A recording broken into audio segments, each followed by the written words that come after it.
বাংলাদেশের জাতীয় ফল হলো কাঁঠাল। আমরা পাকলে খাই আর কাঁচা থাকলে রান্না করে খাই। ভিডিওটা শেষ পর্যন্ত দেখবেন, শুনলে খুবই অবাক হয়ে যাবেন এই কাঁঠাল দিয়ে কি কি হয়।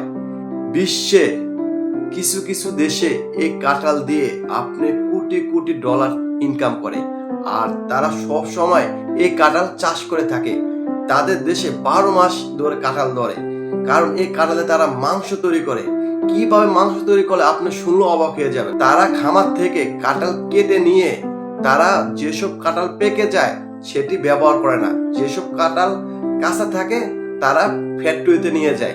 ফ্যাক্টরিতে নিয়ে তারা প্রথমে দেখে কোন কাঁঠালটি ফাটা এবং কোন কাঁঠালটি পোকা ধরা এবং কোন কাঁঠালটি পাকা এবং কোন কাঁঠালটি কাঁচা, সেটা যাচাই বাছাই করে। যাচাই বাছাই করার পর তারা প্রথমে এক সাইডে পাকাটি রাখে, আরেক সাইডে ফাটা রাখে, আরেক সাইডে কাঁচা রাখে এবং কাঁচা কাঁঠাল দিয়ে তারা এক সাইডে নিয়ে তারা পরিষ্কার করে, এমন ভাবে পরিষ্কার করে যেমন কোনো ধুলা বালু পোকা মাকড় কোনো কিছু যেন না থাকতে পারে। তারপর তারা একটি মেশিনে দাঁড়িয়ে নেয়, পিস পিস পিস পিস করে তারা কাটে। কাটার পর তারা কি করে, তারা আরেকটা মেশিনে দাঁড়ায়, মেশিনে দিয়ে আবার ভালো মতন ওয়াশ করে।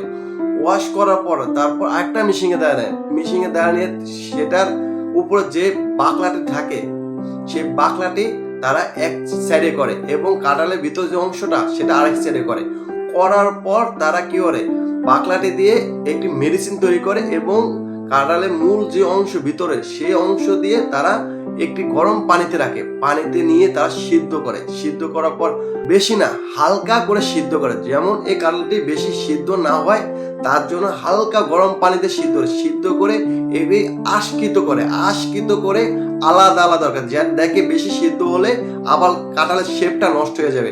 সামথিং আলাদা আলাদা করার পর তারপর কাঁঠালটি একটি শেপে রাখার পর তারা মেডিসিন ব্যবহার করে। কেউ সস ব্যবহার করে, কেউ কালার ব্যবহার করে, তারা আবার একটি মেশিনে দেয়, মেশিনে দিয়ে তারা আবার পিস পিস পিস পিস করে তারা মাংস কোয়ালিটি করে একটি পলিথিনে রাখে। তারা 12 মাস এই কাঁঠাল রান্না করে খায় এবং এই কাঁঠাল দিয়ে তারা বিশ্বে কোটি কোটি টাকা ইনকাম করে। আমাদের বাংলাদেশ যদি এই পদ্ধতিটা জানে তাহলে অনেক ভালো হতো। তাহলে তারা এই কাঁঠাল বিক্রি করে বাইরের রাষ্ট্র থেকে কোটি কোটি টাকা ইনকাম করতে পারতো এবং বাংলাদেশের উচিত এই পদ্ধতিটা শেখা, কিভাবে তারা কাঁঠাল দিয়ে কোটি কোটি টাকায় ইনকাম করে। আর ভিডিওটা যদি ভালো লাগে তাহলে লাইক কমেন্ট শেয়ার করবেন। আপনারা সবাই ভালো থাকবেন। আসসালামু আলাইকুম।